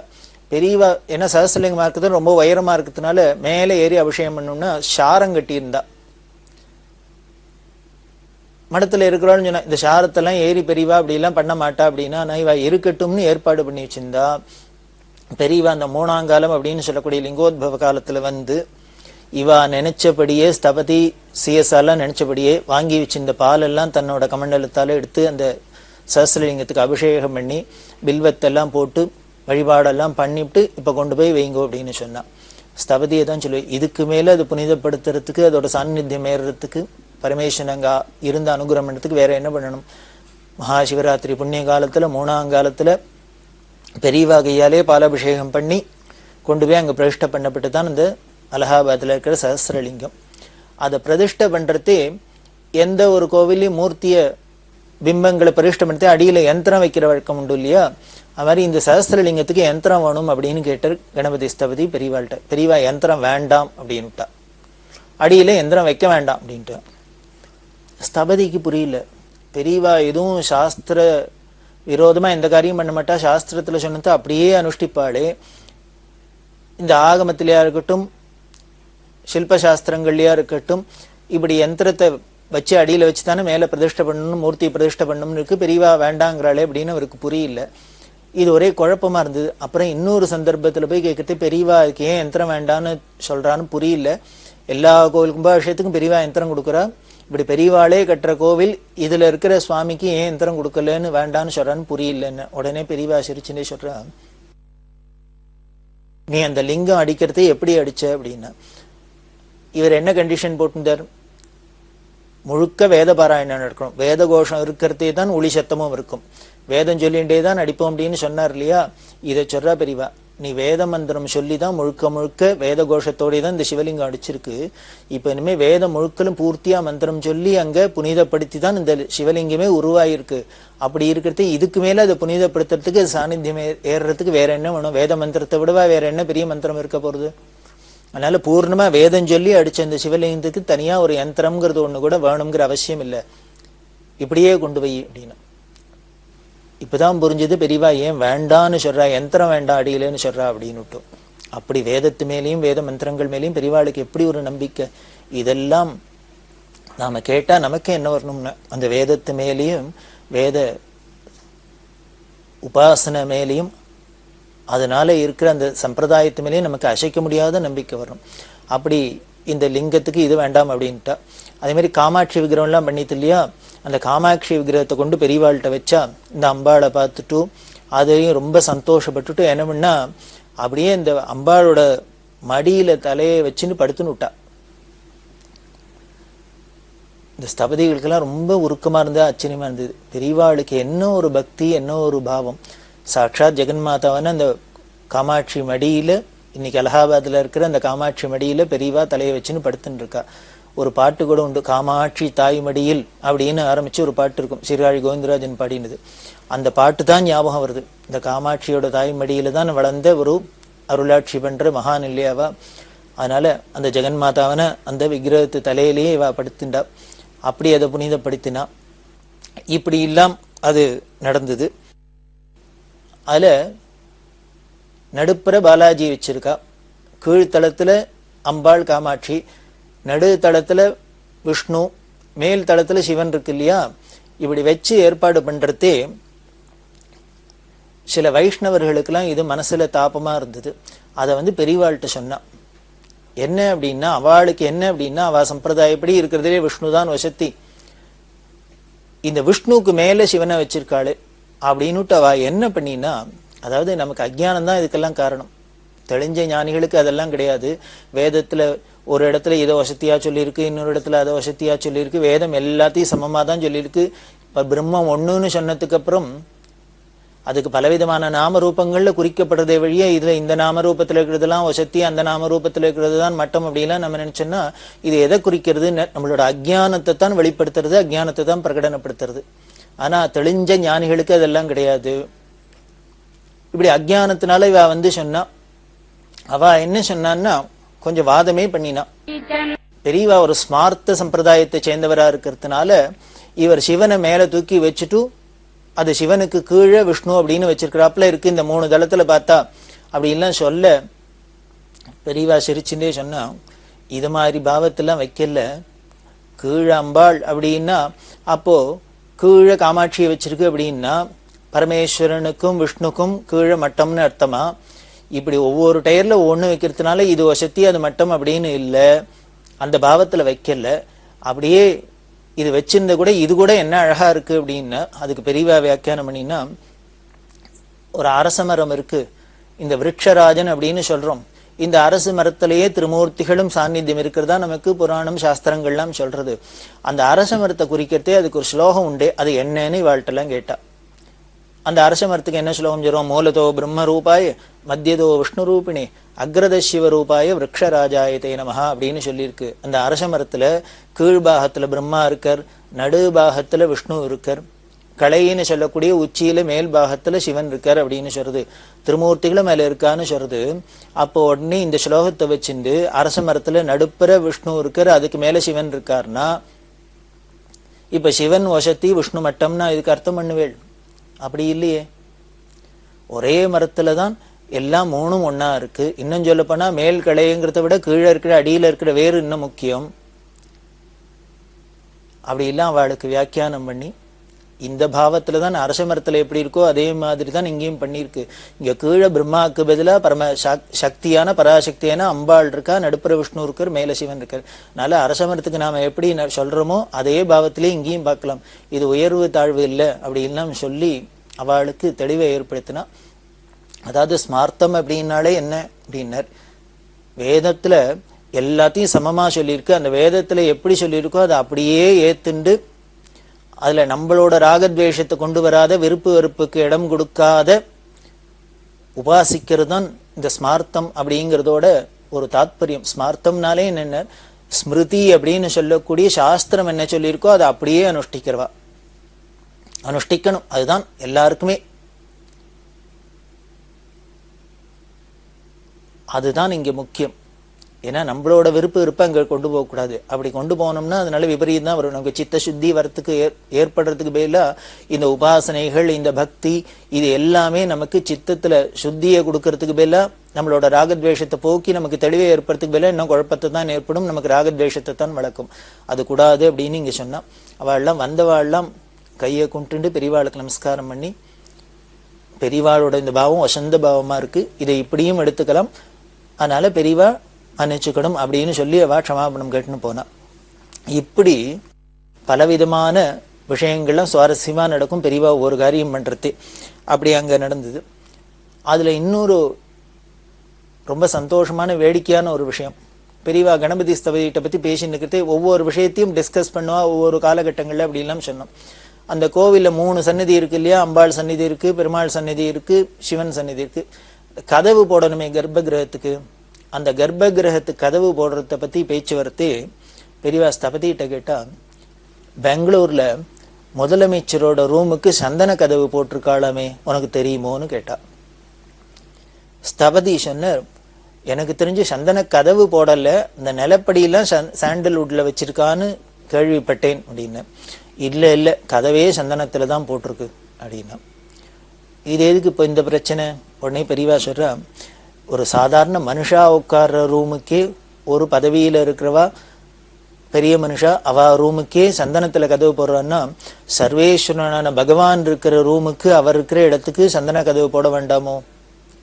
அதனால நீ என்ன பண்ணு, இந்த அலகாபாத்ல கட்டுற கோவில்ல 3 சன்னதிக்கும் அம்பாள் சன்னதி, விஷ்ணு சன்னதி, சிவசன்னதி 3த்துக்கும் சந்தனத்துல தான் கதவு போடணும், சாண்டல்வுட்ல கதவு போடணும், இதுக்கு ஏற்பாடு பண்ணுன. ஸ்தபதி பயந்து போயிட்டார். ஏன்னா ஏதோ ஒரு சின்ன ரூமுக்கு சந்தன கதவு போடுறது அப்படிங்கிறது சாதாரண மனுஷாலால் நடக்கக்கூடியதுல ஏதோ பவர்ல இருக்கிறவா என்ன வேணா பண்ணிக்கலாம். இது 3 சன்னதிக்கும் கதவு போடணும் அப்படின்னா அந்த சன்னதியோட இந்த வாயில் படியோட அளவு என்ன தெரியுமா? கதவு எந்த அளவுக்கு பண்ணும்னார், 11 அடி நீளம், 6 அடி அகலம், 11 அடி உயரம், 6 அடி அகலத்துக்கு கதவு வேணும். அது மாதிரி 3 கதவு வேணும். இது சந்தனத்துல கட்டையில பண்ணோம்னா எப்படி நடக்கும்? நான் பெரியவாளானா அப்படிதான் பண்ணணுங்கிற.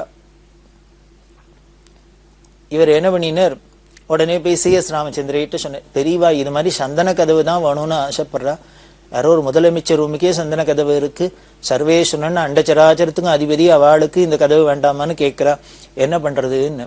உடனே சிஎஸ்ஆர் என்ன சொன்னார், பெரியவா ஆசைப்பட்டுட்டாள்னா நடக்க வேண்டியது அவ்வளவுதான், அது நடந்துரும், அதுக்கு நம்மளால ஆனா முயற்சி பண்ண வேண்டியது. இது சாத்தியமா சாத்தியம் இல்லையா அப்படின்னு நாம குழம்ப வேண்டியதே அவசியம் இல்லை.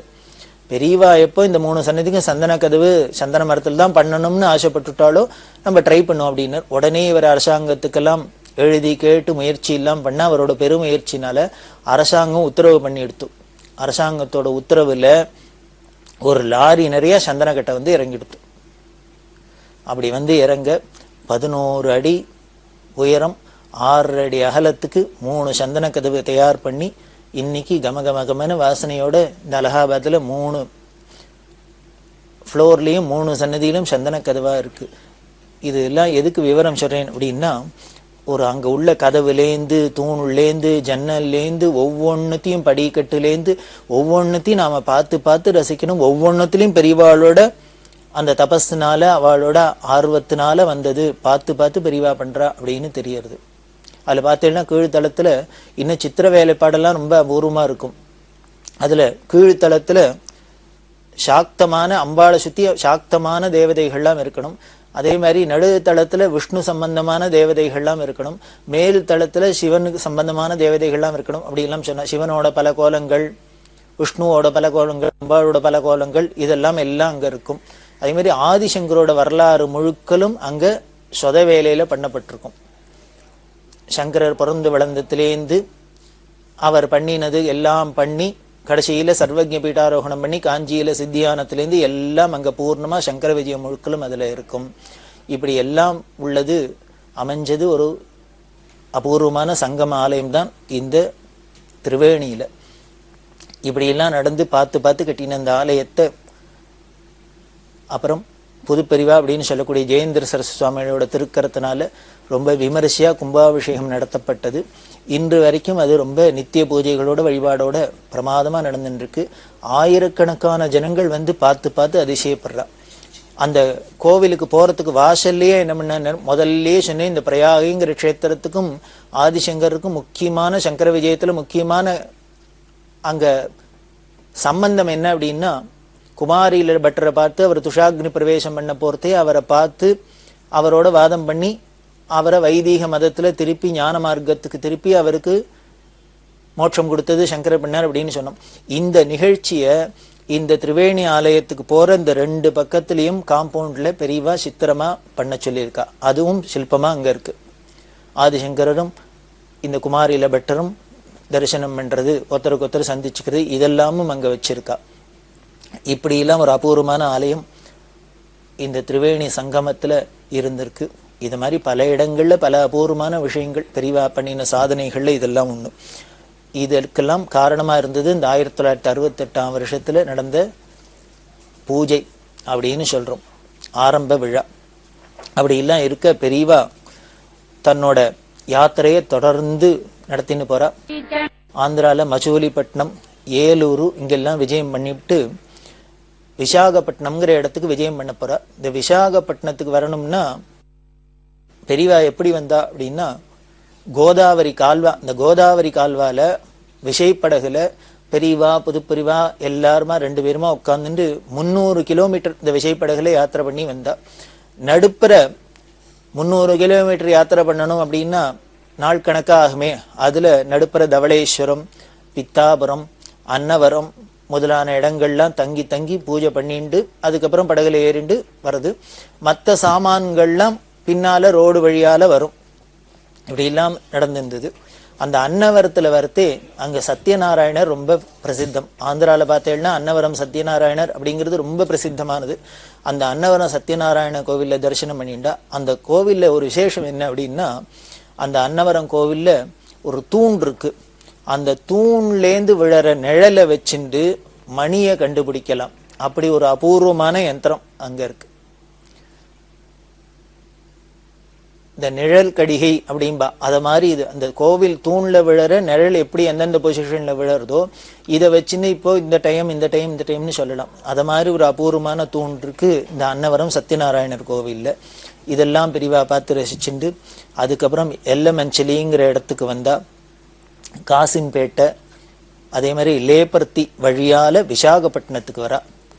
விசாகப்பட்டினத்துல ஒரு சங்கர மடம், துவாரகா நகர் அப்படின்னு இருக்கு. இந்த விசாகப்பட்டினத்துல சங்கர மடத்தை பிரதிஷ்டை பண்ணினா, புதுசா கட்டி அங்க ஆச்சாரியால பிரதிஷ்டை பண்ணி ஆச்சாரியால் பாதுகையெல்லாம் பிரதிஷ்டை பண்ணி அந்த விசாகப்பட்டினத்துல இருந்தா. விசாகப்பட்டினத்துல கப்பல் கட்டுற துறைமுகம் அப்படின்னு ரொம்ப பிரசித்தம். இந்த ஹார்பருக்கு போய் விஜயம் பண்ணி கப்பல் கட்டுற துறைமுகத்துக்கு போய் பண்ணி அங்க எப்படி எல்லாம் கப்பல் கட்டுற இதெல்லாம் பெரியவாளுக்கு ஏதோ கோவில் க்ஷேத்திரம் சுவாமி தீர்த்தம் அப்படிங்கிறதுலாம் மட்டும் இல்ல. இது மாதிரி சாதாரண விஷயங்கள், உலகத்துல உள்ள அபூர்வமான விஷயங்கள், இந்த லௌகீக விஷயங்கள்லயும் ரொம்ப ஈடுபாடு உண்டு. அதெல்லாமும் ரசிப்பா. சென்னையில இருக்கிறதே ஏர்போர்ட்டுக்கு போய் பார்த்திருக்கா, இன்னும் ஹிந்து பிரஸ்ஸுக்கு போய் பார்த்திருக்கா, அங்க பார்த்திருக்கா, இங்க பார்த்திருக்கா. அது மாதிரி இங்க விசாகப்பட்டினத்துல கப்பல் கட்டுற அந்த இடத்தெல்லாம் போய் பார்த்து துறைமுகத்துக்கெல்லாம் போயிட்டு அப்படி எல்லாம் இருக்கிறதே. இந்த விசாகப்பட்டினத்துல ஒரு 3 நாளைக்கு ஒரு வித்வத் சதஸ் நடந்தது. ரொம்ப சிறப்பா ஒரு வித்வத் சதஸ். ஆந்திரால எல்லாம் நிறைய வித்வான்கள், வேத வித்துக்கள், பண்டிதாள்லாம் இருந்தா. அதனால எங்க பெரியவா போனாலும் அந்தந்த ஏரியால இருக்கிற பண்டிதர்கள்லாம் கூட்டு வித்வான்கள்லாம் கூட்டு வித்வத் சதஸ் நடத்துறது, அவளுக்கு அபரிமிதமா சம்பாவனை பண்றது, சால்வையை கொடுக்கறது, பொண்ணை கொடுக்கறது, பொருளை கொடுக்கறது அப்படிங்கிறது ரொம்ப சர்வசகஜமா நடக்கும். அப்படிதான் இந்த விசாகப்பட்டினத்திலும் 3 நாளைக்கு ஒரு வித்வத் சதஸ் நடந்தது. அந்த வித்வத் சதஸ்ல பல வித்வான்கள் வந்திருக்கா. அதுல முக்கியமா குறிப்பிட வேண்டியவர் புல்யம் உமாமகேஸ்வர சாஸ்திரிகள் அப்படிங்கிற ஒரு வித்வான். இவர் வியாக்கரணம், சாகித்யம் இதெல்லாம் பெரிய மகா வித்வான். பெரியவாள்கிட்ட ரொம்ப அசாத்திய பக்தி. இந்த வித்வத் சதஸ்ல இருக்கிறதே இவர் என்ன பண்ணார், உமாமகேஸ்வர சாஸ்திரி 170 ஸ்லோகம் பெரியவா மேல எழுதின்னு வந்து சம்ஸ்கிருதத்துல பெரியவாளுக்கு அர்ப்பணம் பண்ணினார். அவர் எல்லா வித்வத் சதஸா இருக்கு இல்லையா, அங்கேயே படிச்சு இதோட அர்த்தத்தெல்லாம் சொல்லி பெரியவாளுக்கு அர்ப்பணம் பண்ணினார். இதெல்லாம் பெரியவா கேட்டுன்னு பார்த்துன்னு பிசாத இருந்தா. இதெல்லாம் முடிஞ்சது. அப்போ உடனே பெரியவா அந்த உமாமேஸ்வர சாஸ்திரிகள்கிட்ட கேட்டா. இந்த உமாமேஸ்வர சாஸ்திரிகள் என்ன பண்ணுவார், கொஞ்சம் காது கேட்காது, மந்தம். அதனால அவர்கிட்ட பேசுறதே பெரியவா கத்தி தான் பேசணும், இறஞ்சிதான் பேசுவா.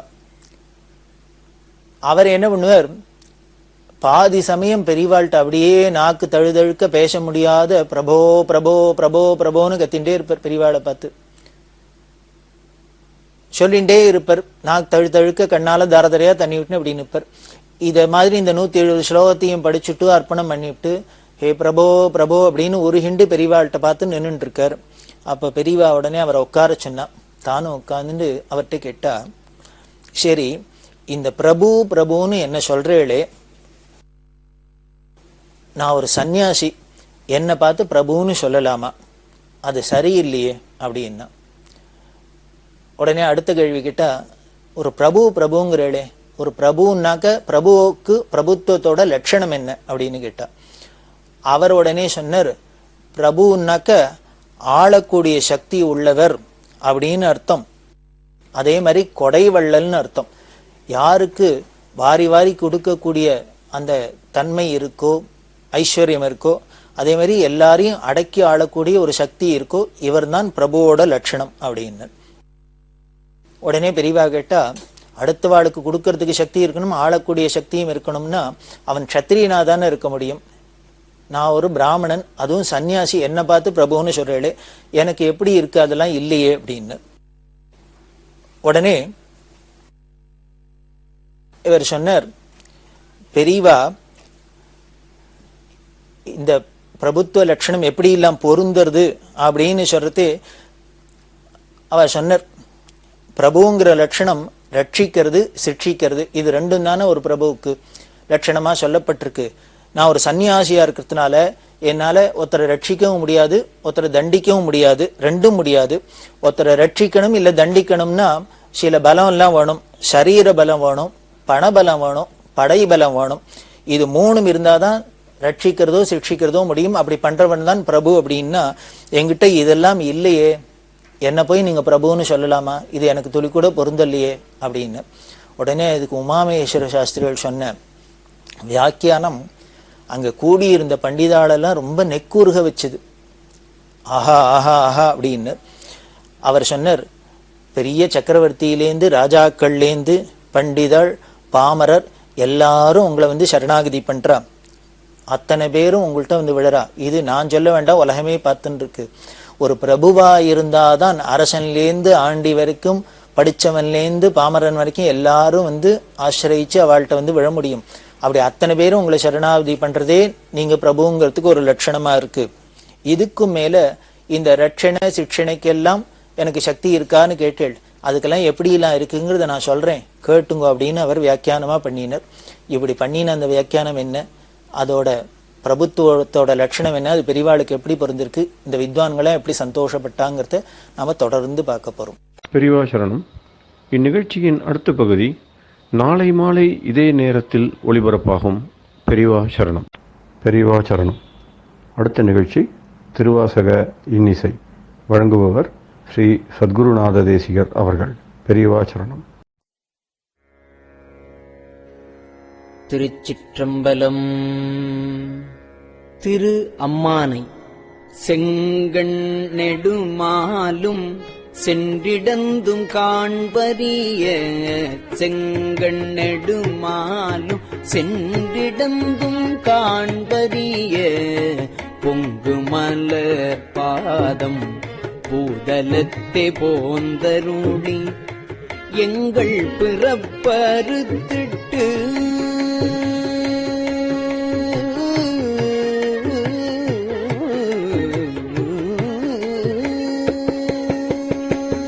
எங்கள் பிறப்பு அறுத்திட்டு,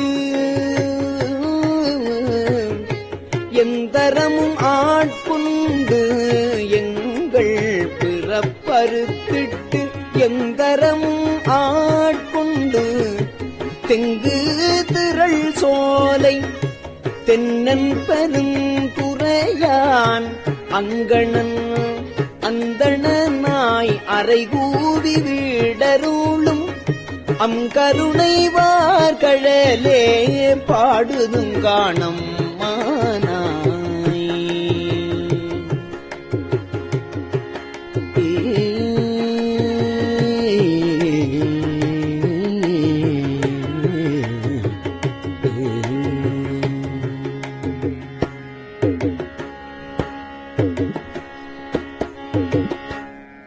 பாரார் விசும்புள்ளார் பாதாளத்தார் புறத்தார், பாரார் விசும்புள்ளார் பாதாளத்தார் புறத்தார், ஆராலும் காண்டற்கு அறியான் எமக்களிய ஆராலும் காண்டற்கு அறியான் எமக்களிய பேராளன் தென்னன் பெருந்துரையான் பிச்சேற்றி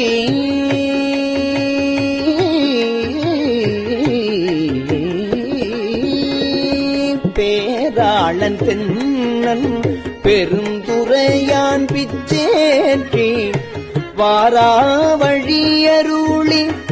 வந்து என் உளம் புகுந்த ஆரா அமுதாய் அலைகடல்வாய் மீன் விசீரும் பேராசை வாரியனை பாடுதும் காணம்மானாய் அம்மானாய்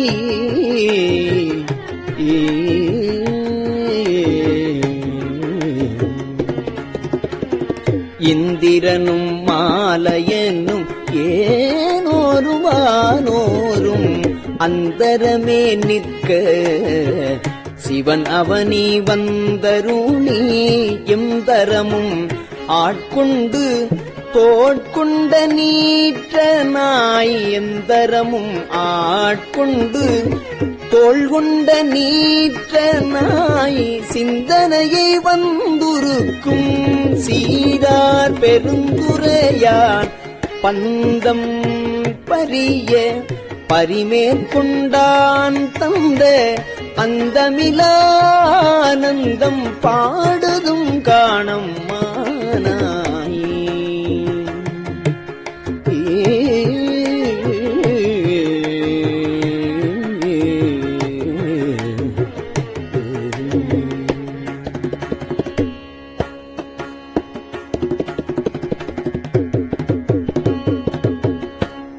வான் வந்த தேவர்களும் மாலையனோடு இந்திரனும் வான் வந்த தேவர்களும் மால் அயனோடு இந்திரனும் கால் நின்று வற்றியும் புற்றெழுந்தும் காண்பறிய காணின்று வற்றியும் புற்றெழுந்தும் காண்பறிய தான் வந்து நாயேனை தாய்போல் தான் வந்து நாயேனை தாய்போல் தலையளித்திட்டு உன் வந்து ரோமங்கள் உள்ளே உயிர்ப்பெய்து தேன் வந்து அமுதில் தெளிவில் ஒளி வந்த வான் வந்த வார்களே பாடுதும் கான் வான் வந்தவார்களே பாடுதும் காண் அம்மானாய்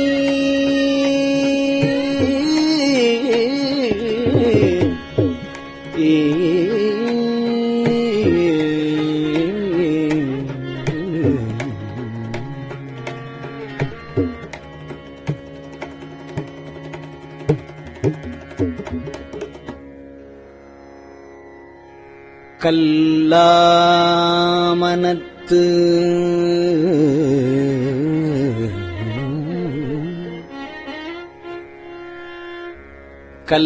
கல்லாமனத்து கடைப்பட்ட நாயேனை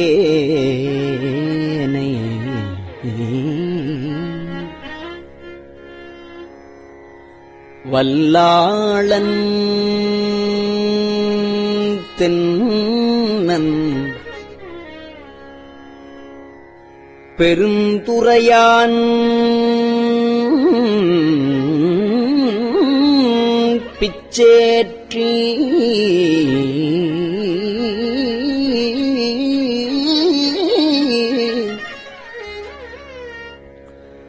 கல்லை பிசைந்து கனியாக்கி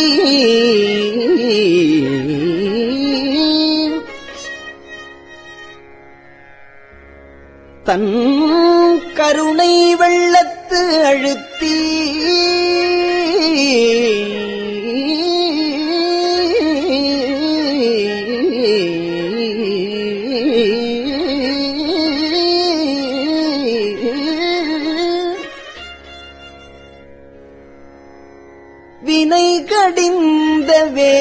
வேதியனை தில்லை நகருவுக்குச் சிற்றம்பலம் மன்னும் ஒல்லை விடையானைப் பாடுதும் காண் வினை கடிந்த வேதியனை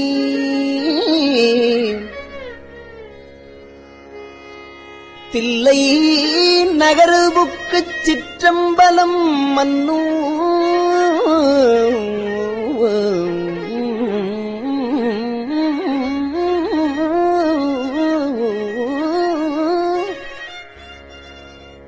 ஒல்லை விடையானைப் பாடுதும் காண் அம்மானாய்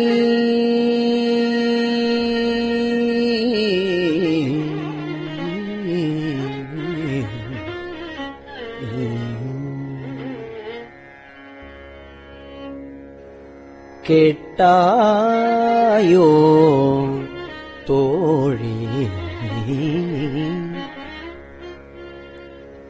கிரி செய்தவாறு ஒருவன் தீட்டார் மதில் புடை சூழ்த்தென்னன் பெருந்துறையான்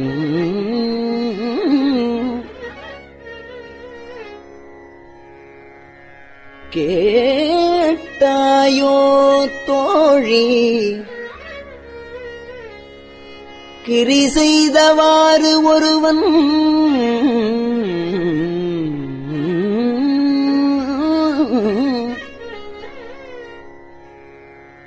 தீட்டார் மதில் புடை சூழ்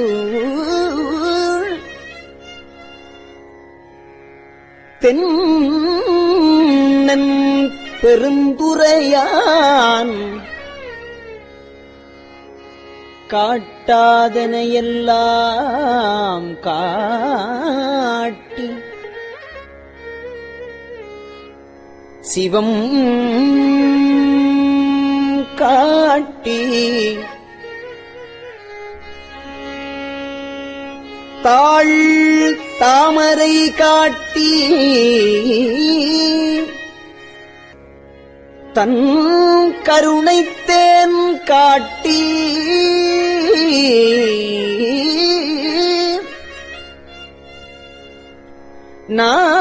நாட்டார் நகை செய்ய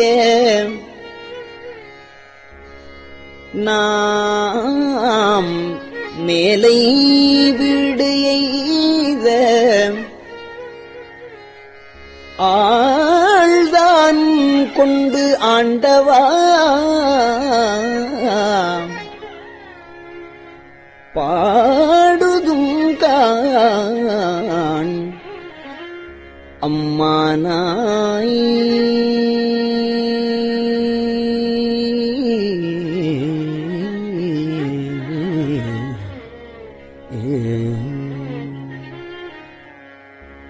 ஓயாதே உள்குவார் உள்ளிருக்கும் உள்ளானை சேயானை சேவகனை தென்னன் பெருந்துறையின் மேயானை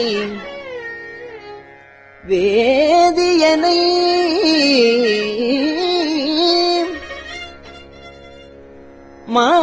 மாதிருக்கும் பாதியனை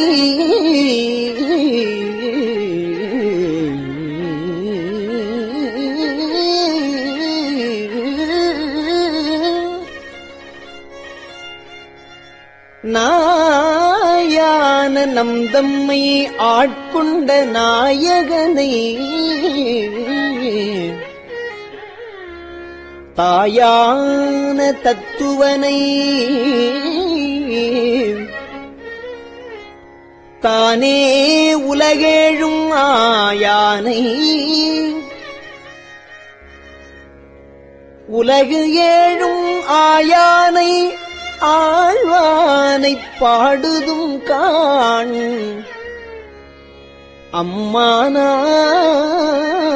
அம்மானாய்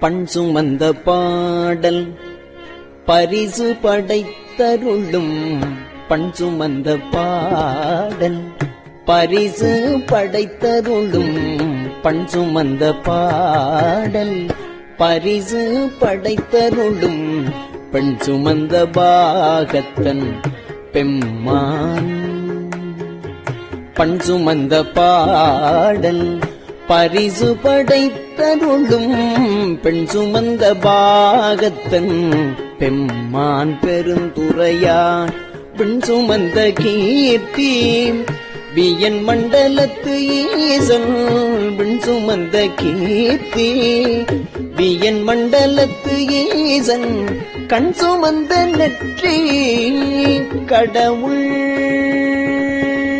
கண் சுமந்த நெற்றி கடவுள் கலிமதுரை மண் சுமந்து கூலி கொண்டு அக்கோவால் முத்துண்டு பொன் சுமந்த பொன்மேனி பாடுதுங்காள் அம்மானாய்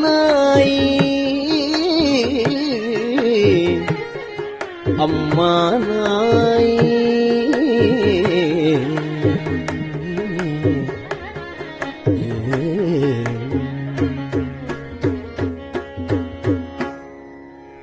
துண்டப்பிறையான் மறையான் பெருந்துறையான்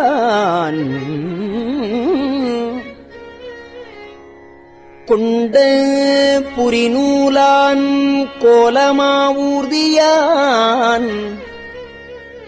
கண்டம் கரியான் செம்மேனியான் வெண்ணீற்றான் அண்ட முதலாயினான் அந்தமிலா ஆனந்தம்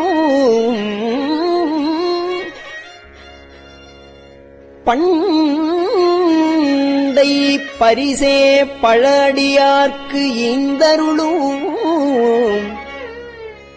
அண்டம் வியப்புருமா பாடுதும் காண் அம்மானாய்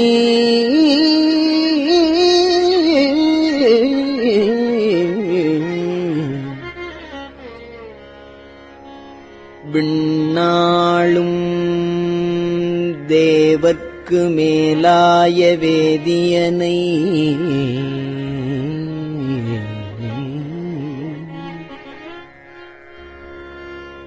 மண்ணாளும் மன்னவர்க்கு மாண்பாகி நின்றானை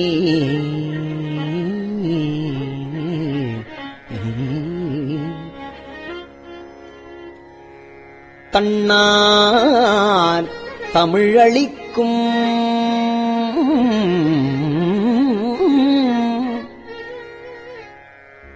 தன்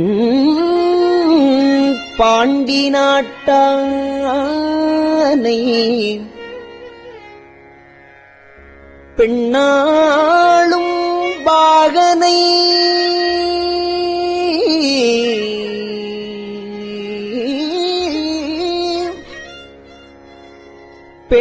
பேணு பெருந்துறையில்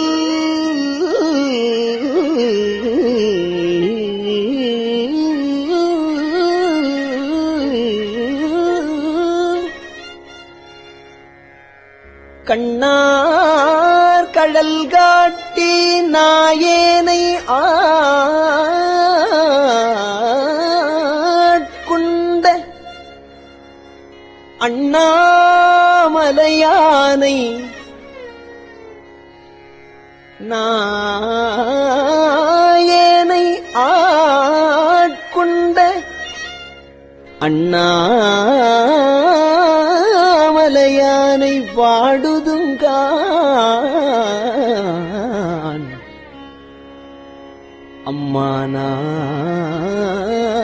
அம்மானாய் பாடுதுங்காள்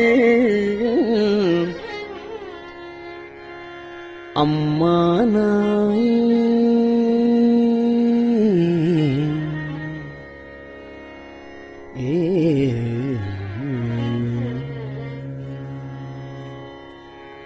திருச்சிற்றம்பலம். பெரியவா சரணம். இந்நிகழ்ச்சியின் அடுத்த பகுதி நாளை மாலை இதே நேரத்தில் ஒளிபரப்பாகும். பெரியவா சரணம். பெரியவா சரணம். பெரியவா வானொலியின் இன்றைய நிகழ்ச்சிகளின் நிறைவாக திருப்பொன்னூசல் வழங்குபவர் சத்குருநாத தேசிகர் அவர்கள். பெரியவா சரணம். திருச்சிற்றம்பலம். திருப்பொன்னூசல். உன்னற்கரியதிரு உத்தர கோசமங்கை உன்னற்கரியதிரு உத்தர கோசமங்கை மன்னி போலிந்திருந்த மன்னி போலிந்திருந்த மாமரையோன் தன் புகழே பன்னி பணிந்திரஞ்ச பாவங்கள் பற்றறுப்பான் அன்னத்தின் மேலேறி அன்னத்தின் மேலேறி ஆடும் அணி மயில் போல் என்னத்தன் என்னையும் ஆட்கொண்டான் எழில்வாடி பொன்கொத்த பூன்முலையீர் பொன்வொத்த பூன்முலையீர் பொன்னூசல் ஆடாமோ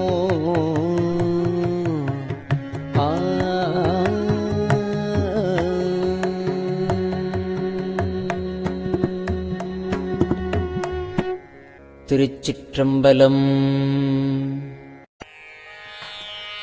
கஞ்சிவல காமாட்சி தன் குழந்தாய் சங்கரரே கஞ்சிவல காமாட்சி தன் குழந்தாய் சங்கரரே குரு சந்திரசேகரரே உறங்கிடுவீர்களே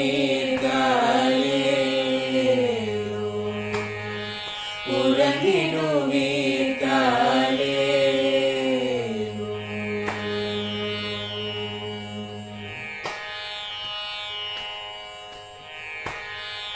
ஆதிகுரு சங்கரராய் அன்றொரு நாள் வந்தவரே அறுபத்து எட்டாகும் பீட்டபதி காலே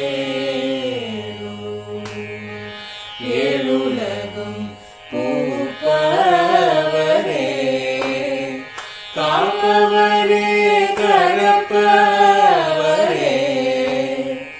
எல்லோர்க்கும் அருள்பவரே உறங்கிடுவீர்களே அயனுடனே மாலவனோ தேடிய போர் பதத்தவரே அருமறைகள் சாற்றும் முயல் மலர்பதமே காலே முக்தி நிலை எய்திடவே சக்தி தரும் சத்குருவே முக்தி நிலை எய்திடவே சக்தி தரும் சத்குருவே நித்தமெங்கள் நாவீசையில் நித்திரை கொள்தாயே நித்தமெங்கள் நாவீசையில் நித்திரை கொள்தாயே நித்தமெங்கள் நாவீசையில் நித்திரை கொள்தாரே.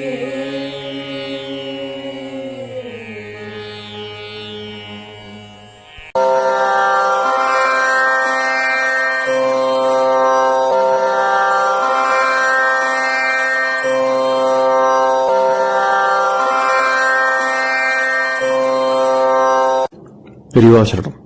பெரியவா வானொலியின் மாலை நிகழ்ச்சிகள் இத்துடன் நிறைவடைகின்றன. எமது அடுத்த ஒளிபரப்பு நாளை காலை இந்திய நேரப்படி 6 மணிக்கு துவங்கும். பெரியவா சரணம்.